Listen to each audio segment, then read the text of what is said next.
Assalamualaikum warahmatullahi wabarakatuh.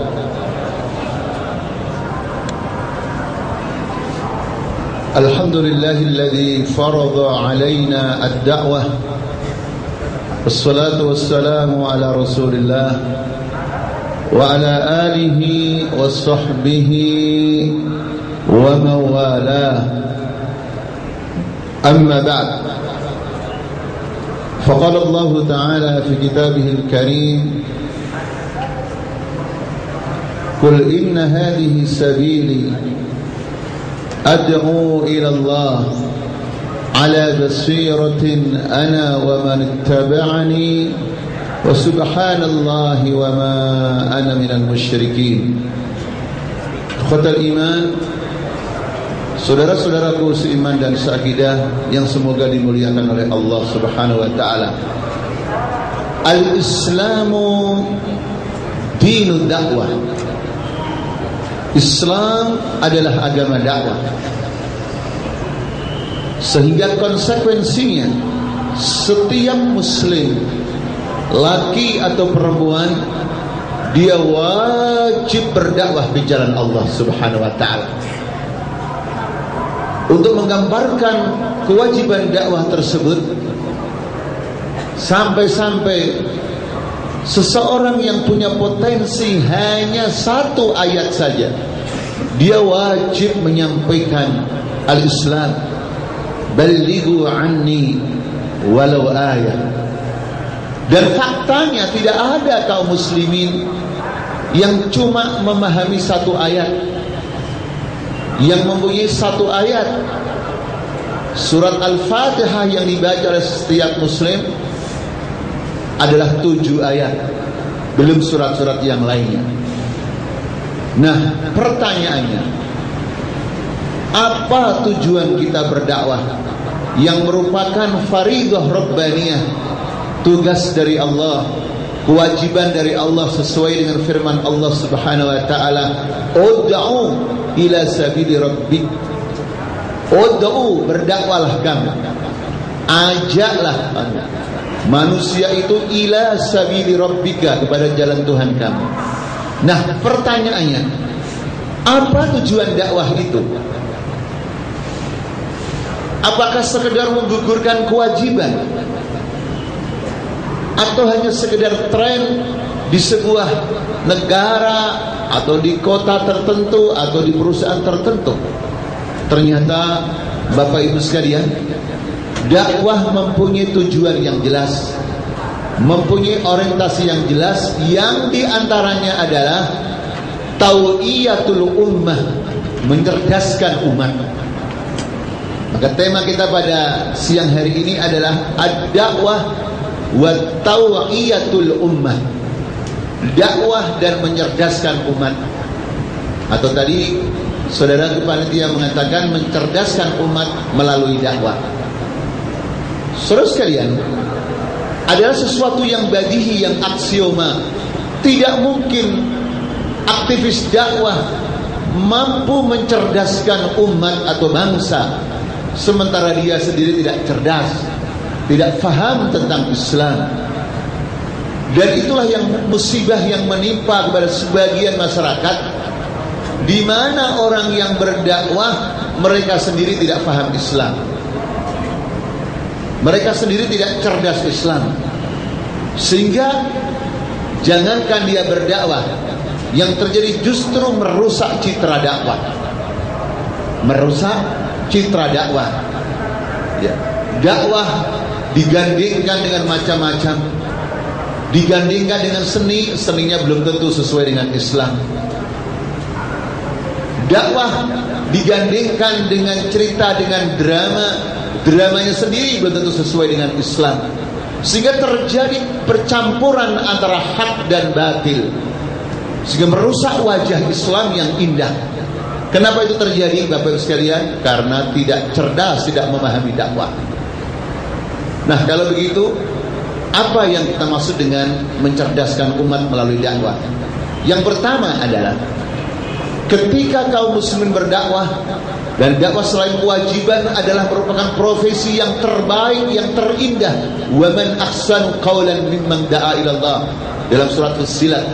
Jadi tidak ada orang yang lebih baik dibandingkan orang yang berdakwah di jalan Allah.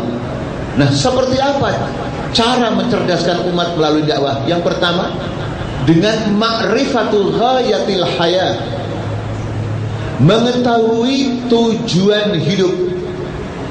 Jadi begitu kita berdakwah, mendakwai diri kita, keluarga kita, teman kita, keluarga besar kita, ya ikhwatal iman, mereka harus tahu tentang tujuan kehidupan.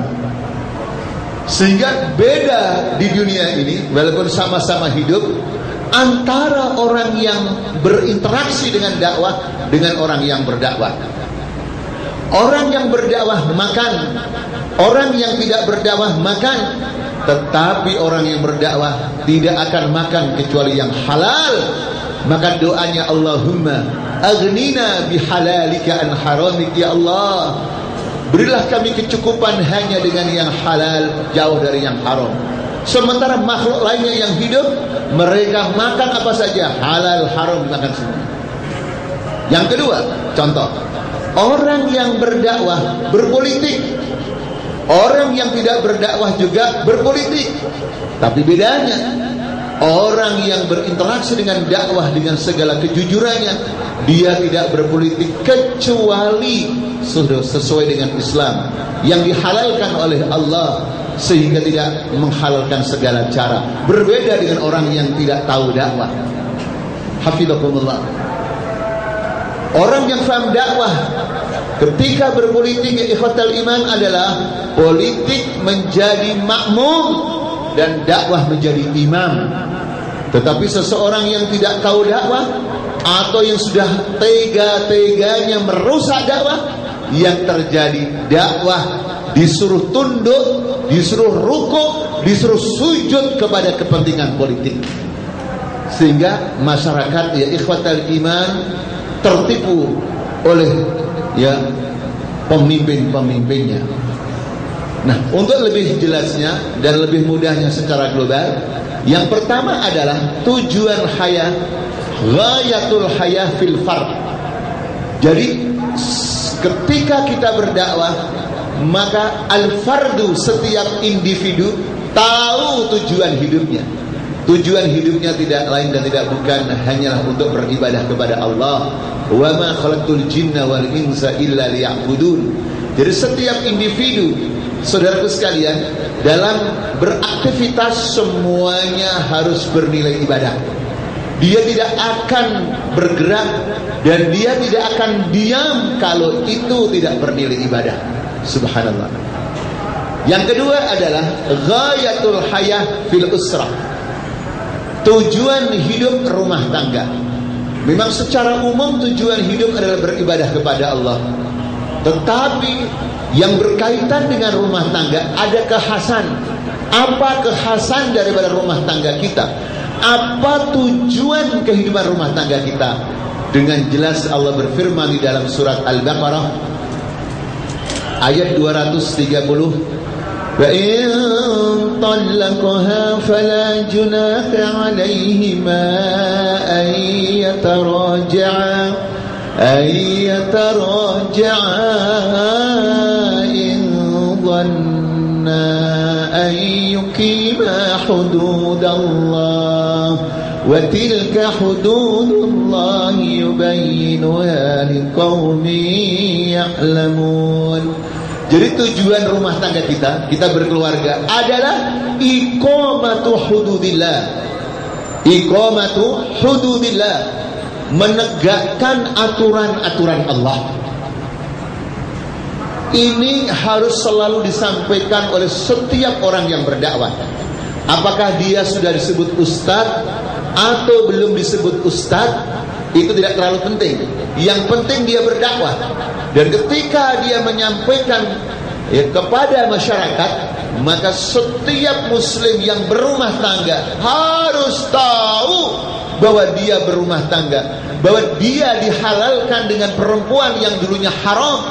Itu tujuannya adalah iqamatu hududillah, menegakkan aturan Allah, sehingga suaminya bertanggung jawab, istrinya adalah menjadi ibu yang salihah, sehingga bisa menjadi perguruan tinggi anaknya, seperti diterangkan oleh Allah dalam surat An-Nisa surat 4 ayat 34.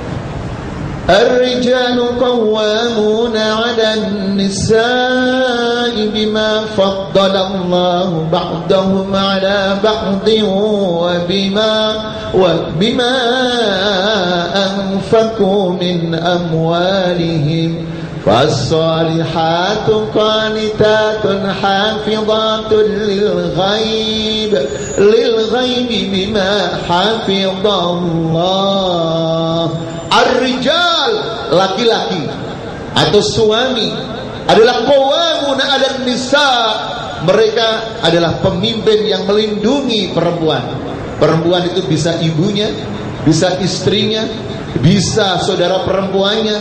Sehingga ketika mereka pemimpin yang bertanggung jawab, tidak mungkin ada seorang ibu menjadi TKW di luar negeri. Ketika laki-laki bertanggung jawab, tidak mungkin ada istri kerja di luar negeri. Taruhannya adalah kehormatannya. Ketika laki-laki bertanggung jawab, tidak mungkin ada saudara perempuan yang ikhwatal melanggar pelaturan Allah, pergi jauh tanpa dengan mahram hanya karena mencari suap nasi. Inilah tujuan rumah tangga. Sehingga negara kita akan teratasi kalau setiap laki-laki di negara ini tahu tujuan rumah tangganya. Qawwamuna 'alan nisa. Saudara sekalian, apa konsiderannya laki-laki ditunjuk oleh Allah sebagai pemimpin? Apa alasannya? Apa nilai lebihnya? Bima faddalallahu ba'dahum 'ala ba'd. Jadi suami atau laki-laki harus punya nilai lebih. Pakai ma itu di dalam bahasa Arab disebut ismul mausul al-ashmal, isim mausul yang paling komprehensif. Sehingga suami sesuai dengan Quran dan Sunnah harus punya nilai lebih dibanding istrinya, dibanding saudara perempuannya. Nilai lebih dalam hal apa? Dalam akidahnya, dalam ibadahnya, dalam akhlaknya, sehingga tegar ketika menghadapi tahaddiyatil hayah, tantangan-tantangan kehidupan, sehingga layak menjadi pemimpin, saudara sekalian. Yang kedua, konsiderannya, kenapa laki-laki harus menjadi pemimpin? Wa bima anfaqu min amwalihim. Dan disebabkan mereka memberikan infak, nafkah dari harta bendanya, sehingga mempunyai legalitas formal, mempunyai izah gengsi ketika dia memimpin, karena dia yang bertanggung jawab.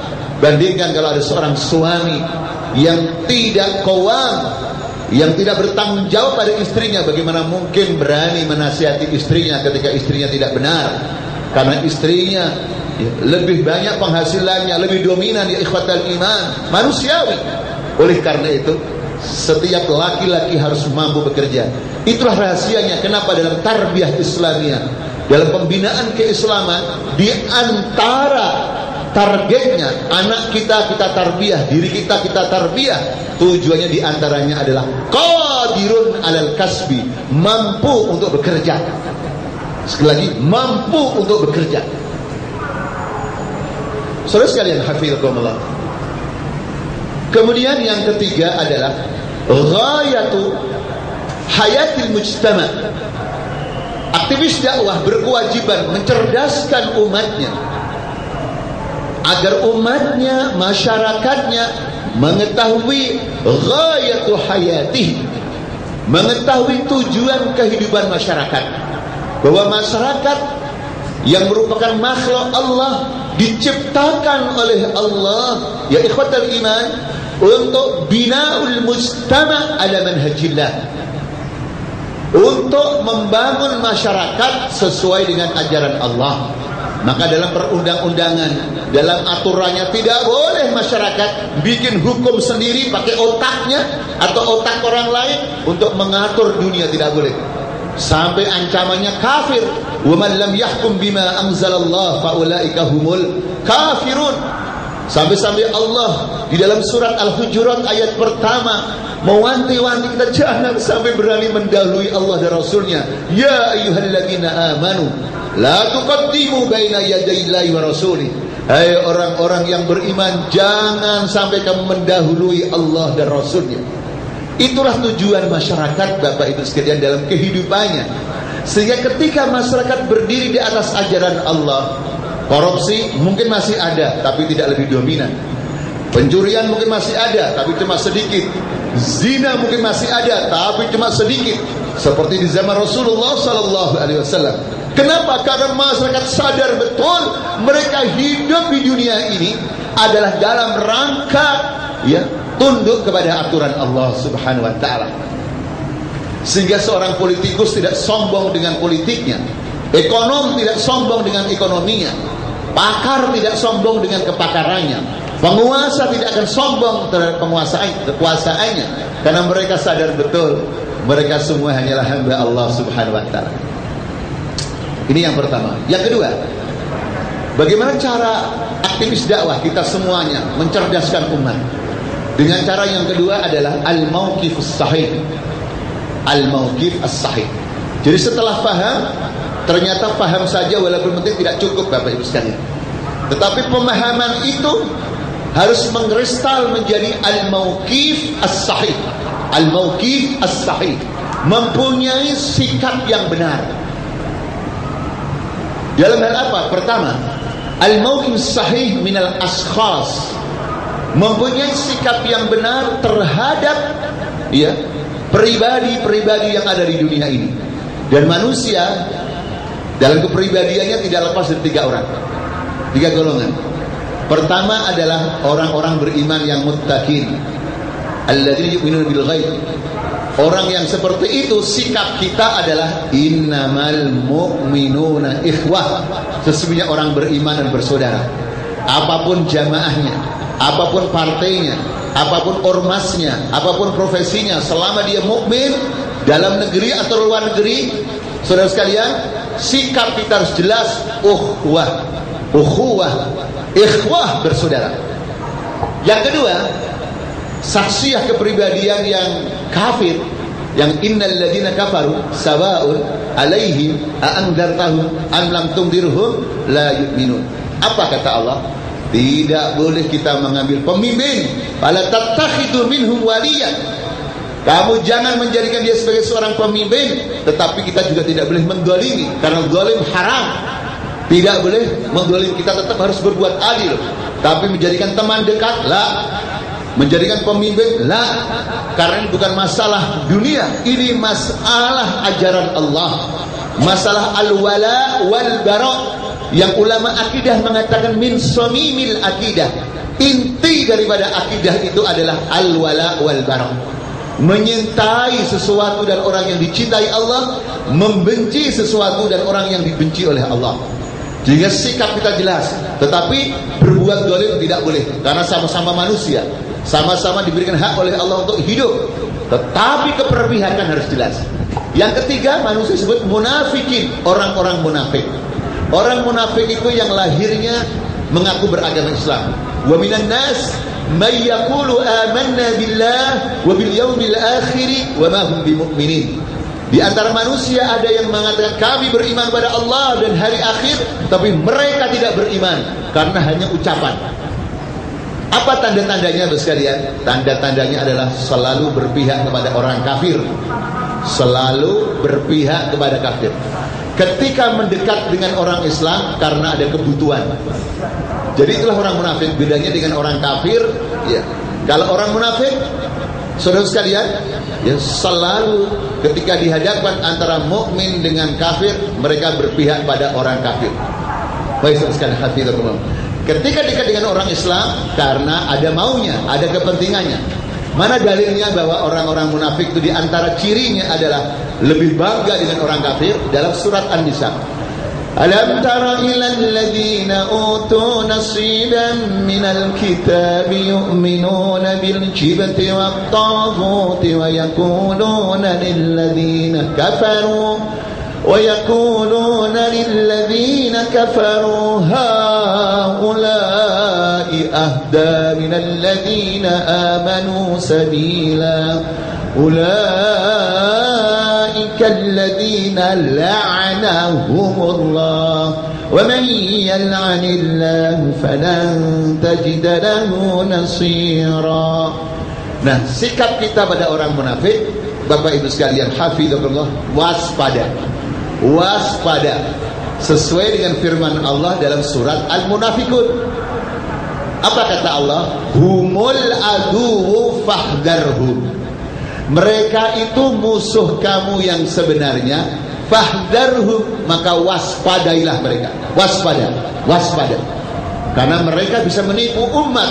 Kelihatannya Islam, bisa bahasa Arab, bisa assalamualaikum, bisa baca bismillah, tapi anti syariat Allah, anti jihad, anti dakwah, dan lain sebagainya.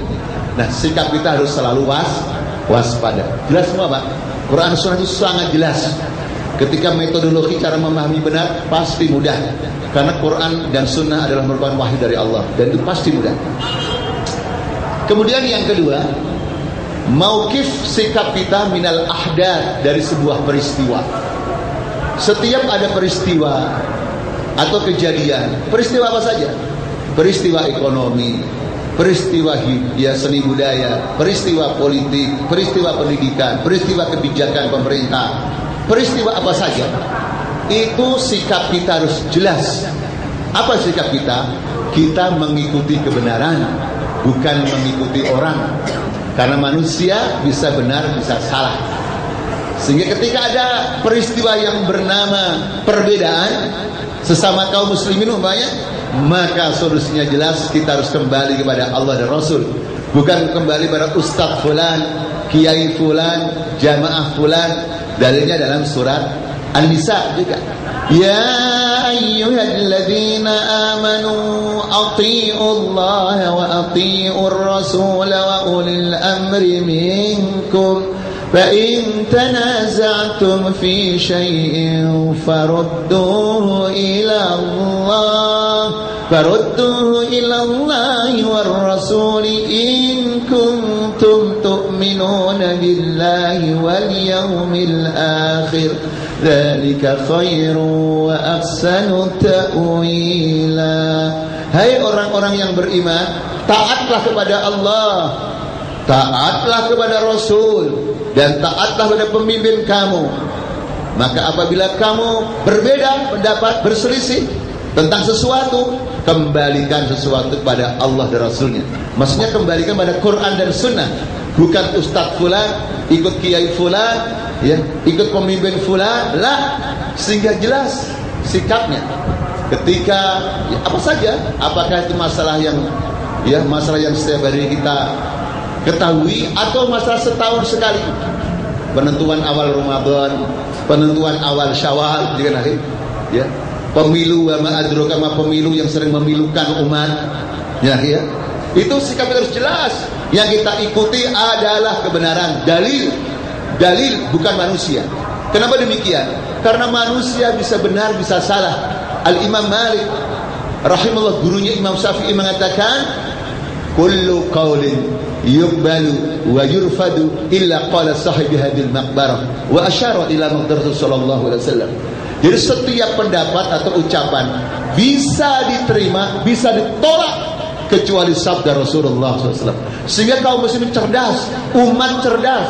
Naam, umat punya organisasi, naam, umat punya jamaah, naam, umat punya partai, tapi dia tidak akan fanatik kepada golongannya. Karena yang dipegang bukan golongannya, yang dipegang adalah al-haq, kebenaran. Ini yang kita maksud dengan al-mauqif as-sahih, sikap yang benar, ya, di dalam menghadapi peristiwa demi peristiwa. Kemudian yang ketiga, kaif, bagaimana caranya dai, bagaimana caranya aktivis dakwah mencerdaskan umat. Caranya dengan ikhrajun nas minadz dzulumati ilan nur, mengeluarkan, mengentaskan seluruh manusia. Pakai kata an-nas, manusia dalam negeri atau manusia luar negeri, manusia di jamaahnya atau di luar jamaahnya, kita keluarkan minadz dzulumat, dari kegelapan-kegelapan, dari kezaliman-kezaliman, ilan nur, menuju pada cahaya Islam. Bapak Ibu mungkin bertanya, oleh kajian siang hari ini diantaranya, kenapa kata zulumat banyak pakai jamak, zulumat bukan zulmati. Sementara nur pakai mufrad satu, jamaknya anwar. Kenapa tidak minad zulumati ilal anwar? Kenapa zulumat pakai jamak yaitu banyak, sementara nur pakai mufrad satu? Nah ini oleh-oleh Pak ya. Nanti kalau ditanya oleh istrinya, apa rahasianya Pak? Kemarin Bapak ngaji di Telkomsel, kenapa zulumat dalam Quran selalu jamak, nur cuma satu mufrad? Apa rahasianya? Bapak-bapak yang sudah ngaji lama di Telkomsel, jawabnya yang paling benar adalah wallahu a'lam. Itu pasti benar. Allah yang paling tahu. Cuma Bapak kalau ujian nasional, ujian tafsir, jawabnya wallahu a'lam. Lulus enggak Pak? Nah, itu wallahu a'lam juga. Mari kita lihat ayatnya. Surat Ibrahim, surat 14 ayat pertama. Alif Lam Ra. Kitabun anzalnahu ilaika litukhrijan nasa minadh-dhulumati ilan nur. Minadh-dhulumati ilan nur bi'idni rabbihim ila siratil azizil hamid. Surat Ibrahim ayat pertama. Kenapa demikian sekalian? Karena zulumat, kezaliman itu banyak Pak, kegelapan itu banyak, agama-agama yang zalim banyak, makanya harus banyak. Sementara Islam cuma satu nur. Jadi nggak ada dalam Islam, ada Islam radikal, Islam apa lagi Pak? Fundamentalis, Islam apa lagi Pak? Islam Bugis, Islam Ghairu Bugis, nggak ada. Islam cuma satu, inad dina indallahil Islam. Jangan begini, kalau ada ustadz semangat ceramahnya jihad, wah ustadz itu radikal. Kalau ustadz yang ceramahnya apa aja boleh, ini baru demokratis. Ini baru ya ustadz yang moderat. Sampai dulu ada berita begini, ada orang akademisi mengatakan di Jakarta ini masjid banyak makmur ya, tapi sayang yang aktif di masjid-masjid perkantoran itu orang-orang radikal. Berarti karyawan Telkomsel radikal. Terus yang gak radikal bagaimana? Yang jarang ke masjid. Jadi yang jarang ke masjid adalah moderat, yang rajin di masjid radikal. Apalagi jenggotnya panjang, mat lazim mutawal kalim 6 harokat. Sekilah hati. Jadi kezaliman itu pertama berupa al-afkar, pemikiran. Jadi cara mencerdaskan umat ya ikhwatal iman hafizakumullah adalah bagaimana umat ini pemikirannya benar, tidak terkena sekuler, tidak terkena kepercayaan setempat yang bertentangan dengan Islam, sehingga terjadi pencerahan dalam pemahamannya, dalam persepsinya. Kezaliman al-aqaid, akidah-akidah yang sesat, akidah yang mengaku ada nabi baru, ya. Akidah yang mengatakan kembali pada Quran dan Sunnah tidak wajib. Lebih bagus produksi kita sendiri, kita lebih tahu negara kita sendiri daripada Quran dan Sunnah. Akidah yang mengatakan semua agama benar, itu harus diluruskan. Ya ikhwatal iman hafizahullah. Zulumat, kesesatan al-a'mal, kesesatan-kesesatan, ya. Kezaliman, kegelapan yang berkaitan dengan al-a'mal, pekerjaan, perilaku, kebijakan ya ikhwatal iman hafizakumullah, ya, itu adalah harus diberikan pencerahan, ya, sehingga tidak ada lagi kaum muslimin tapi menutup indahnya Islam gara-gara perbuatannya yang tidak islami. Seperti kejadian di salah satu negara di barat, ketika laki-laki punya istri ahli kitab, dia mengatakan, maksudnya tidak muslim, ahli kitab, saya heran wahai istriku, kenapa kamu sudah lama menjadi istri saya, kok belum mau masuk Islam? Apa jawab istrinya yang belum Islam tadi? Bagaimana mungkin saya tertarik pada Islam? Saya lihat orang-orang Islam kalau liburan musim panas gandeng perempuan, laki sampai 2 perempuannya, gak cukup 1 Pak, 2 di airport, di mana gitu Pak. Di saat saya jijik melihat perzinaan, tapi orang yang mengaku Islam zina juga, bagaimana mungkin saya tertarik pada Islam? Itu bahayanya ketika kaum muslimin melakukan kezaliman ya ikhwatal iman, Maka aktivis dakwah harus terdepan menjadi contoh, bukan sekedar ceramah, tapi contoh kehidupan yang islami, sehingga cerdas masyarakat tahu mana dakwah yang benar, mana dakwah yang palsu. Kemudian yang keempat, bagaimana cara mencerdaskan umat melalui dakwah? Dengan memberikan pemahaman dan langkah-langkah yang konkret, yang periode, marhalah demi marhalah, tahapan dengan tahapan, bahwa dakwah ini tidak sekedar ceramah, dakwah bukan sekedar pengajian, dakwah bukan sekedar zikir walaupun penting, dakwah bukan sekedar tabligh akbar, tapi akhirnya dakwah harus mengantarkan umat Islam untuk menjadi ustadziyatul alam, menjadi guru dunia, menjadi pemimpin dunia. Karena pendahulu-pendahulu kita yang berdakwah ke jalan Allah semuanya pemimpin. Para nabi pemimpin, para rasul pemimpin, sahabat pemimpin, tabi'in pemimpin, sehingga umat Islam betul-betul yang ikhwatal iman menjadi tuan rumah di rumahnya sendiri. Jangan sampai ada kaum muslimin mayoritas lagi takut bicara jihad, takut bicara syariah, takut mengatakan iman dan kafir. Karena kalau bilang kafir takut dikatakan sara. Lantas bagaimana Quran menerjemahkan innal ladzina kafaru? Apakah kita terjemahkan innal ladzina kafaru sesungguhnya orang-orang yang tidak beriman? Dengan lucu itu, Pak. Hafizakumullah. Itu kenapa terjadi seperti itu? Karena umat Islam tidak memimpin, sehingga takut di negaranya sendiri, di rumahnya sendiri, mayoritas tapi termarginalkan. Sementara orang kafir membunuh saudara kita, mengusir saudara kita, dunia mengutuknya, tetap tenang. Limaza? Karena umat Islam gaib, absen dari kepemimpinan dunia. Maka tidak ada satupun para dai Allah yang diutus oleh Allah yang tidak memimpin. Nabi SAW imam masjid, beliau juga pemimpin negaranya. Begitu juga Abu Bakar, Umar, Utsman, Ali, Umar Abdul Aziz dan lain sebagainya. Mu'tasim billah, Sultan Abdul Hamid, Mudaffar Zenki, dan semuanya begitu. Terakhir saudara sekalian adalah yang kelima. Makanya maaf sebelum terakhir, di antara doa kita yang sangat familiar dengan rumah tangga kita adalah Rabbana hab lana min azwajina wa dzurriyyatina qurrata a'yun waj'alna lil muttaqina ma'muman. Atau imaman, Pak? Imaman. Gak ada satu berdoa yang bunyinya ma'muman. Imam. Yang terakhir adalah assalamul alami. Setelah memimpin, bukan untuk menyiksa orang, bukan untuk dendam, bukan untuk sombong, bukan untuk mengumpulkan harta, bukan untuk nambah-nambah makhluk halus. Karena sebagian orang kalau sudah menjadi pemimpin, mobilnya nambah, rumahnya nambah, apalagi Pak yang nambah, Pak? Kalau berani. Terakhir adalah assalamul alami. Assalamu al-alami, perdamaian dunia. Jadi ketika Islam yang memimpin, ketika aktivis dakwah memimpin, yang terjadi kehidupan dunia didominasi oleh kedamaian. Saya tidak mengatakan tidak ada kekacauan, ada, tapi kedamaian lebih dominan. Makanya kaum muslimin dengan dakwahnya, ketika bertemu dengan siapapun, orang yang dia kenal atau yang tidak kenal, sepanjang dia orang Islam, membacanya adalah Assalamualaikum warahmatullahi wabarakatuh.